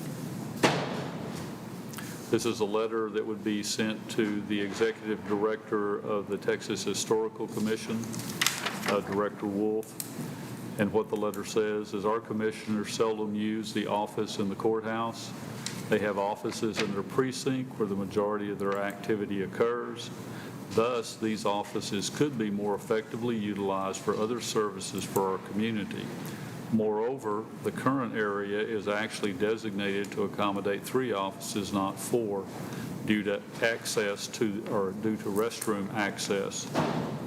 We are considering moving Veterans Affairs, Emergency Management, Septic, and Subdivision into that area. The Veterans Affairs Office will generate more traffic inside the courthouse in one day than the Commissioner's Office does in a month. Also, the courthouse has better handicap access for veterans than the current location.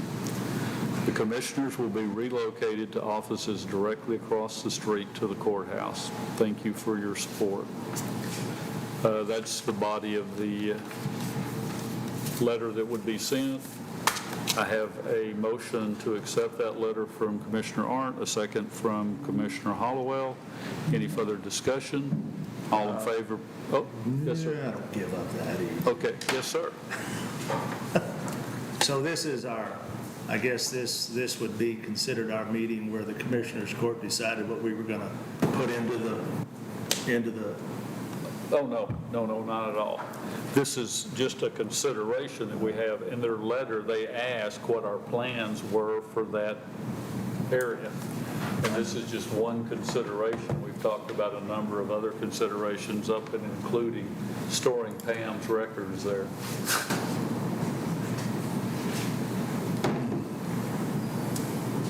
No. we have offices in precincts where the majority of activity occurs, thus these offices could be used more effectively.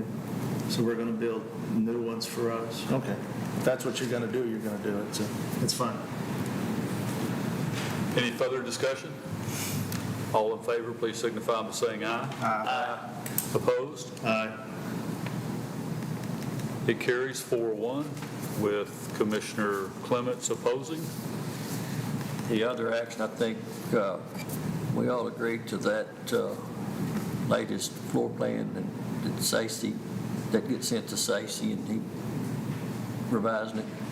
I don't have a copy of that. Do you have a copy of that? I don't, but we just need to ratify our workshop. Yeah. You have a copy?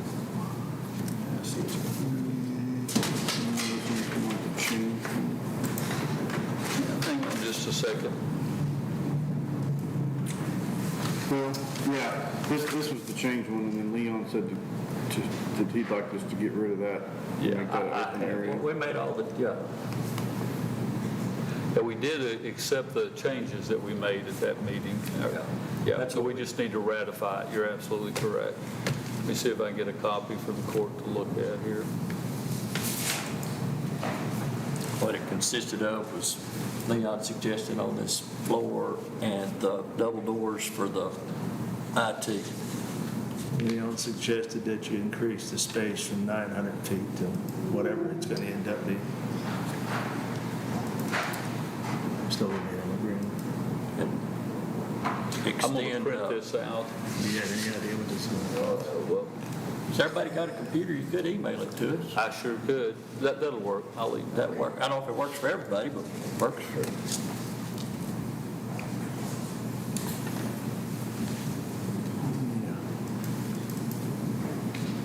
Make sure this will save Kathy a couple of steps.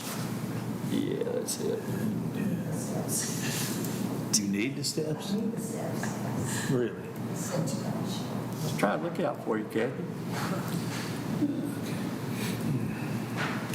I think the 5 of us could use the steps, but I don't know if you need the steps.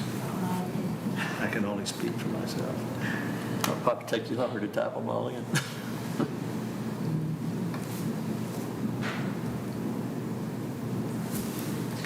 Okay, it should be coming to everybody as I speak. We hope.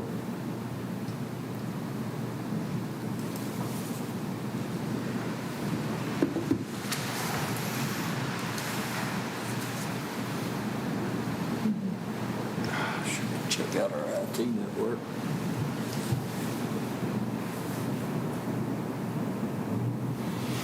May have to refresh a couple of times. Anybody got it?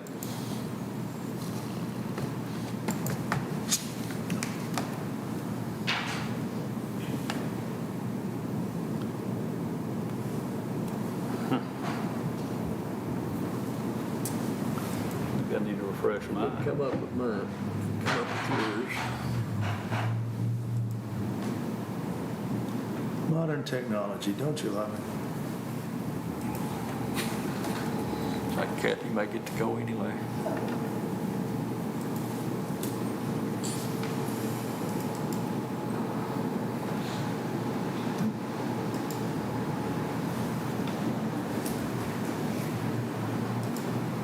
Sure, I got a good internet connection.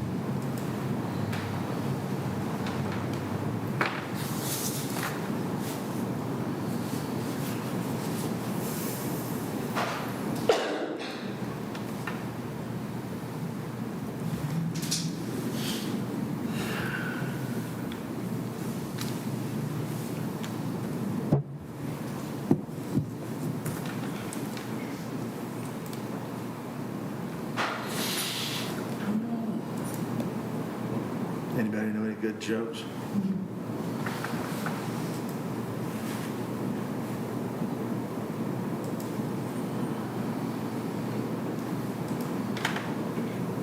Where's our IT guy? Maybe it wasn't such a good idea, Judge. May have to move on. Jokes like me, don't you? Okay, I'll print it. Sorry. Crazy thought. We do have some email problems from time to time. Yeah, dance we saw yesterday. Fresh about 4 times there. We're not there yet. So. I think dance we saw, they all take time. I don't know how to survive. Yeah? Can we take a break? Yeah, let's take a 5-minute. All right. Wow, these are.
The workshop.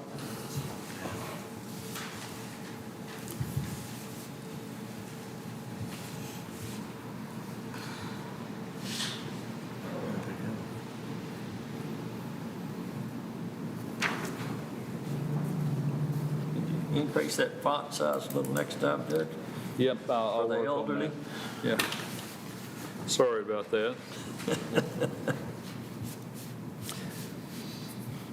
The only difference from the one we went into the workshop was we opened up the receptionist area there at the request of Commissioner Clement, and then we opened up the JP area similar to what is at JP1.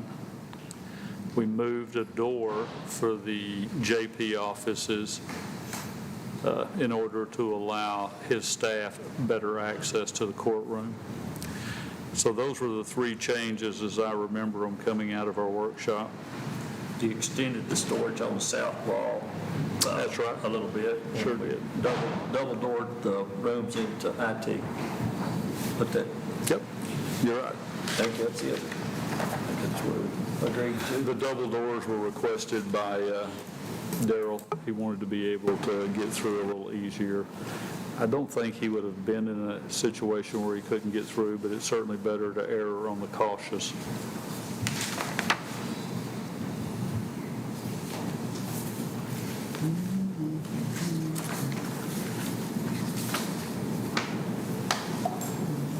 You see anything different?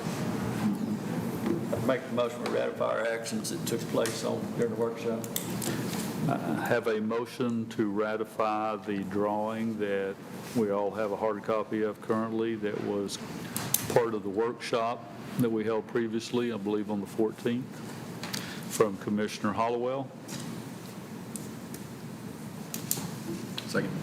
I have a second from Commissioner Snuggs. Any further discussion?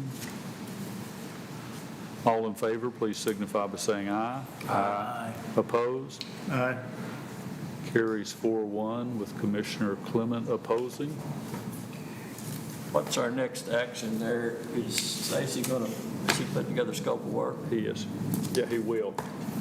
He discussed that with me, but I told him not until he hears from me. Yeah. Okay. Agenda item number 25, deliberate and consider possible action regarding county radio communication system. Quick question, back up a minute. Sure. How quick do you think you're going to hear from the historical folks? Or have you already heard from them? I have not. I don't know. I'd be, Just curious. yeah. I'll send that off today, and hopefully we'll hear something this week. Okay, deliberate, item number 25, deliberate and consider possible actions regarding county radio communication system. We're still in the process of the property acquisition. Obviously, the weather's delaying a little bit of the survey type stuff. They've gone ahead and begun to order some material. Talked a little about storage.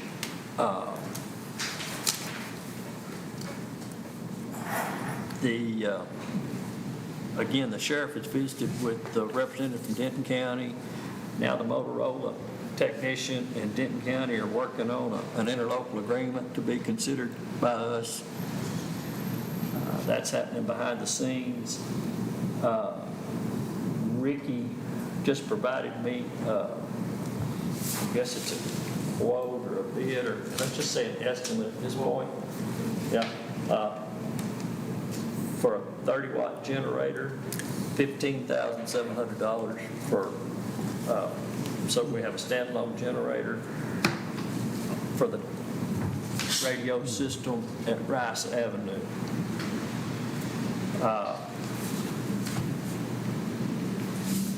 Do either 3 or 4, either of you guys want a handheld radio?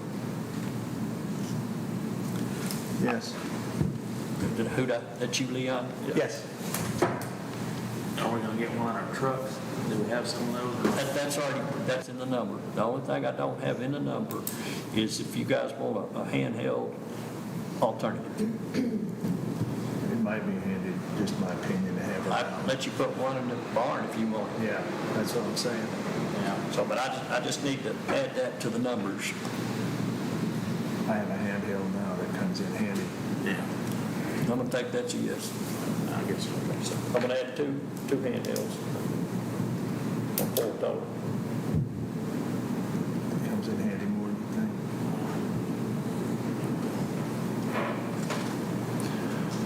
So you're talking about surveying, what's left to survey? That out at Sybil's Bend? Yes, sir. Yours is done? Yes, sir.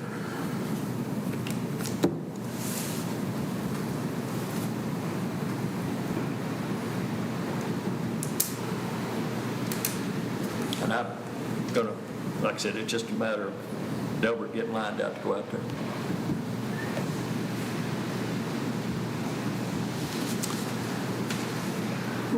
Anything else to discuss concerning the county radio communication system? If not, we'll take no Any action. questions or concerns? I mean, that's kind of what's going on now. It's behind the scenes involving people other than the court. I mean, like I said, the interlocal and stuff of that nature will be drafted, plagiarized, and then brought to us. And we'll ultimately get legal to look at it. And we'll continue to leave this on, and Gary can update us each week as he's heading up this team. I guess we could make a little bit of a decision here. Is this what we want to do, is put this generator on at Rice Avenue? So I can tell Monroe what the plan is there. Now, this is not in the budget. So this would need to be in the, assuming upcoming budget, next year's budget. Shouldn't need it before, obviously, before the towers are installed. So we need a motion, you just want to be directed, or what do you want to do? I guess just give me some direction. I mean, I just need to know what you guys would like me to tell, what we want to commit to. What do you got there? This is a bid for $15,700 for a 30-watt generator, so that we could, Don't say bid, say quote. estimate. Is that, That's just to give us a price on it. I'm sorry. so we're going to have two at that location, or will that cover the tower and the two? Independent, be two of them. The one that's there will stay there, and then there'll be another decision to be made on totally. Is that installed too? Yes. What'd you say, Shelley? Is that installed? So what happened to the deal that we were going to just put one there and the other one build up 5? I'm sorry, I thought we were just going to put one at 2, a bigger one. it ended up that it's cheaper to leave that one where it is what I'm thinking. I think that's what we talked about. We can fix it for $15,000 versus we'd have to go up to like a 60 kW, I'm sorry. It was going to be combine more them. expensive, yeah, to do it that way than it is to do it this way. Yeah. Yeah. That makes sense? Answer your question? Because we did talk about it, you're absolutely right. But unless somebody has concerns or objections, I think the radio system and all the other EMS stuff they're independent of each other. Rick has a question. I'm sorry. What's not in that price is instead of propane, it would be converted to natural gas. They don't have anything in there for running a gas line to the generator in that price. Well, and I guess we would have to make a decision as to whether or not we want to buy or lease a propane tank. And that installation, there's not a whole lot to that. And I don't, what do we do other places where we've got propane? I don't know, guys. Well, that's not true. At the precinct 1 barn, we buy it through the co-op. But you got natural gas right there, it'd probably be, in the long run, it'd be cheaper just to run a natural gas line. It'd be easier. And why do we even need to operate about it? That'd be the thing to do. What was the disadvantage to natural gas? The disruption in service? If the line was cut? Well, propane, if it gets below -6, you're gonna be. You can't make enough gas, yeah. Unless you got, It freezes. unless you bury it. There's a backstory to all of them, or a downer to all of them, but if you got natural gas, it's normally more reliable, normally. But I'm assuming the price for the natural gas and propane is minuscule. Should be. They usually, I'm just saying that there is going to be an expense to get gas. It's going to be expense either way, if it's propane or. This is one new Generac, 200 amp, 120, 240 volt service. Let's With do it. automatic transfer switch, 5-year warranty. Let's just do it that way. Is that enough direction? Yeah. Can you get me a copy of that so I'm sure it's voted? Is that a motion? Well, he said, I just need some guidance. But if you don't want it to happen, then tell him you don't want it to happen. If you want it to happen, say, hey, Gary, do it. There you go. I mean, I don't want to go off and tell all the reports in favor of something and not have consensus, It's a gut check, that's what it was. And make sure you put it in the minutes that the Commissioners Court directed Gary to do this. So we got it. We may want to do it close. Yes. That's just an idea. Exactly. So I'll tell them we're one independent generator. That's what they're going to want to know. That's what they're wired to. Okay. You guys don't have any questions? I don't have anything else. Item number 26, deliberate and consider possible actions regarding the American Rescue Act funds. Tell you what little I know about them, and then hopefully Shelley can give us some insight, is that it appears now that we have till 2024 to determine how we're going to use them and actually make a commitment and then till 2026 as far as actually expending the funds. I recommend that somewhere in the not-too-distant future, we start having workshops to determine how we can best utilize the funds. Shelley, do you have any input that you could share with us today? Did they tell you what all we could spend it on? Didn't you listen to a webinar or something? Yeah, and there's printed portion of that too, and it's like anything else from the government, it has some interpretation needed, and I'm sure we'll get that as we go along.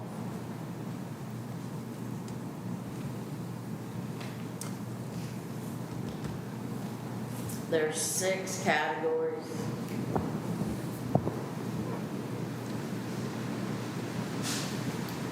And of course, we'll leave this on the agenda and continue to get progress reports and whatnot. Do you want me to read you the 6? Sure. The support public health response to fund COVID-19 mitigation efforts, to replace public sector revenue loss. And they came up with a formula on how to replace that. It's not based on our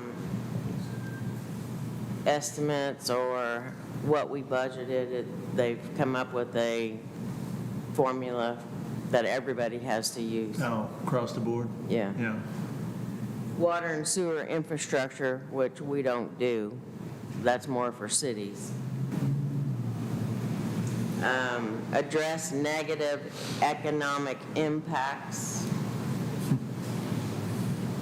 Premium pay for essential workers, which is up to $13 an hour. And broadband infrastructure.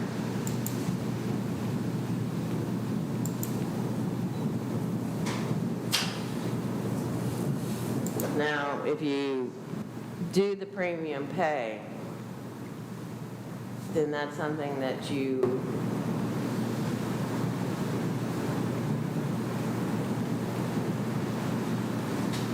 basically either take on forever or give as, a one-time thank you for working so hard during 20. Oh, like a bonus. That's what you're talking about. You're talking about compensating employees. Yes. Bonus, so that you don't Well, take you it in can't. perpetuity. I don't know that you can call it bonus, but That one that you sent to us, I think, actually make reference to a bonus. well, Where I mean, in Texas, you can't call it a bonus. The federal government,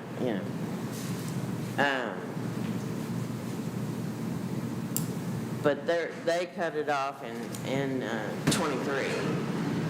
Yes, I mean, be a one-shot deal.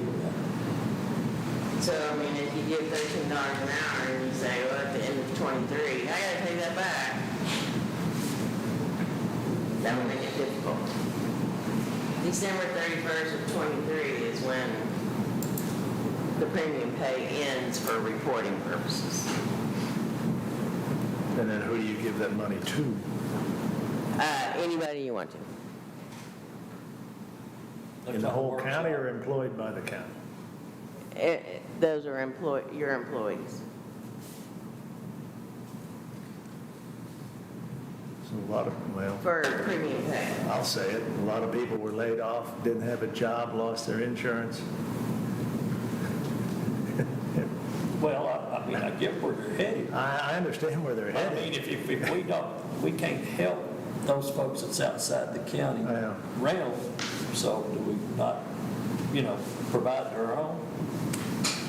I don't know. Any work performed by an employee of the state, local, or tribal government.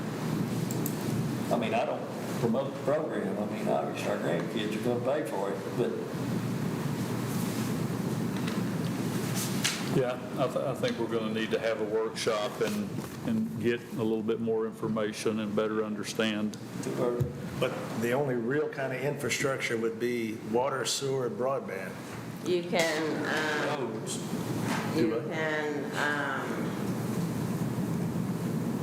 do maintenance of infrastructure for building new infrastructure, including roads.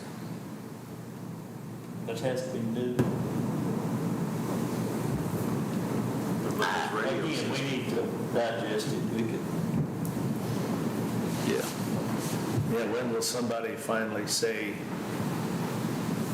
here's your money? No, what you can We do have with the it. money. Well, I mean, this was The first one. in the webinar. This is under lost revenue. Recipients can use funds to support government services, which include but are not limited to maintenance of infrastructure or pay-go spending for building new infrastructure, including roads. is that notes or is that slides? Slides. So you're reading off their slides, not your notes? Yeah. Is that something you can forward?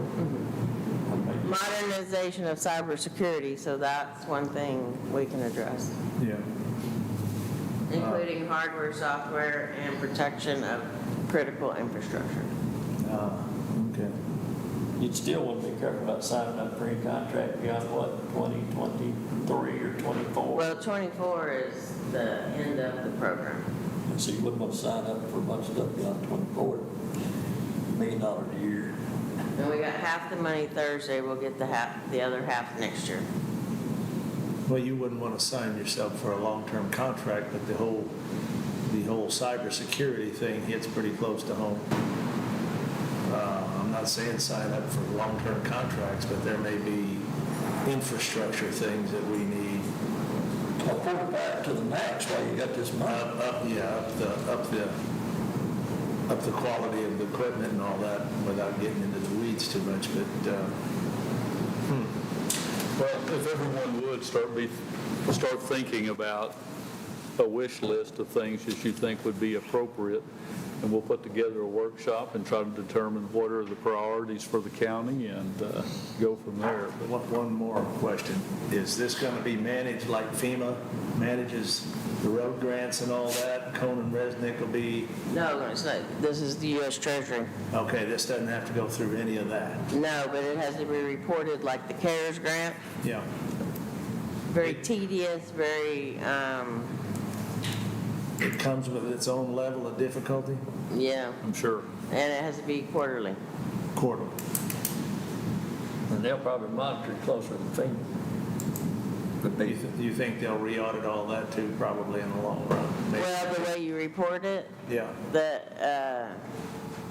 I think it's an audit as you go because you have to report it piece by piece. Got you. Okay.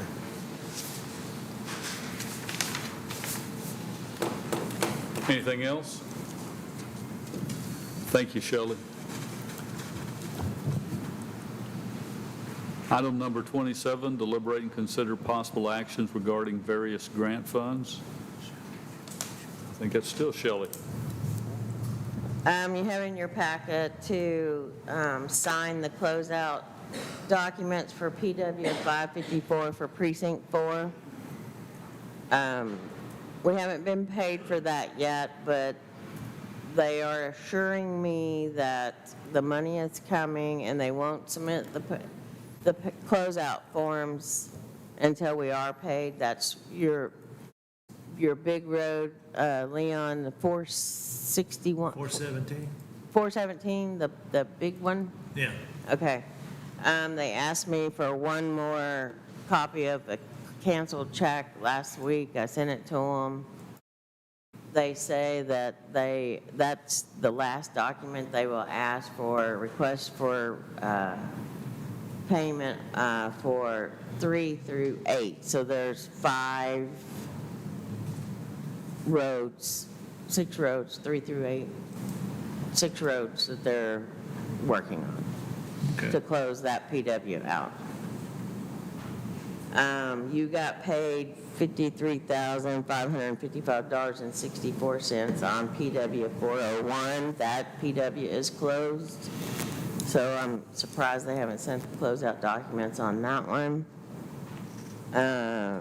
Adam, Precinct 3, got paid $84,604.20 and PW 963. There's one road left in that PW to close that one out. I've emailed, he and I have corresponded. I emailed him. I begged him to finish that road so we can get that PW closed out. And that will leave him with one PW to finish, with about 3 or 4 roads left in that PW, and then he'll be complete, then you'll be completely finished. And that will leave Precinct 4. I don't have anything on the FEMA COVID CARES Act. Checked Friday, the $882,000 they owe us. Federal FEMA is finished with it, and they sent it back down to the state to process the payment, and it's pending. The public safety grant, we got $2,600 last week. I'm waiting for the end of the month. I can only submit payment requests once a month, so I'm waiting to the end of the month to send in the final payment to close that grant out of $3,600 or something like that. I haven't sent anything in for CTIF, and I got $1,440 left to send in for the elections grant, and that one will be finished. And I guess now you'll add the ARP, American Recovery Grant, to the list.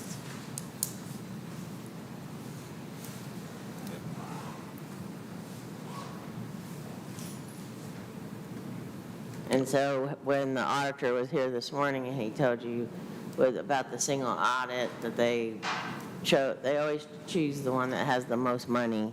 So they had the coronavirus grant for last year. Now they'll choose the American Recovery Grant. They just look to make sure that I meet the deadlines on the reporting and that I'm reporting it correctly and that it's being spent correctly. And one of the things on that grant is if we give money to an entity outside of the county, is it being spent properly, and is all of the federal guidelines being followed and things like that.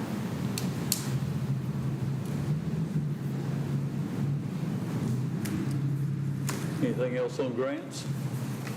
Anyone? Thank you, Shelley. Item 28, executive session in compliance with Texas Open Meeting Act. Oh, it's, what time is it? 12:03. It's 12:03. We are now going into executive session.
We'll go back into regular session as soon as you get the video up. Okay, 12:46, we're back in regular session. Item number 29, we'll take no action on. Item 30, we will also take no action on. Item 31, any future agenda items we need to discuss? Anybody have anything? Right now, we need to get after the Okay. grant money thing. I mean, it's going to be an ongoing process. I'm just going to add it on to. You're going to just add it on to there? Yeah, it'll be item G. Repetitive ones? What became of the parking lot? We're going to ignore that until next budget year? Good question. Your primary concern there, isn't it also because of the Crest building? That's really when you want to have that up and running? Well, you don't want to wait till the Crest building's there. You want it, I mean, they can use it now when they start having more jury trial. But what I'm saying is we don't anticipate beginning to fund the Crest building until next fiscal, and we plan on funding that next fiscal. Should we be putting quotes together so we know how to fund it? Yeah, I think you ought to be looking into who, what, when, where, how, why, what it's going to cost, because take you 6 months to get anything done. You don't want to wait until October to start looking. Don't hurt to look. I guess we need to hire an engineer first to come up with the specifications for that. Is that how we should do it? We're going to have to, I think. Do we have someone that we have used previously? Is this Komatsu again? Well, but the library parking, didn't we let Keith Clegg do that? No, didn't Hookton pour that? He poured it, but didn't Keith Clegg do it all? I don't know about, no, John was the one who was taking care of that, and I think Hookton or somebody came up and did the drawings. I thought Clegg done just the initial drawings of the parking spaces and stuff. Yeah. We didn't pay him anything for it if you did. No, you're gonna have to certified drawings because it's gonna be over $100,000 public works. So you're gonna have bonds and we're gonna have bids But back. the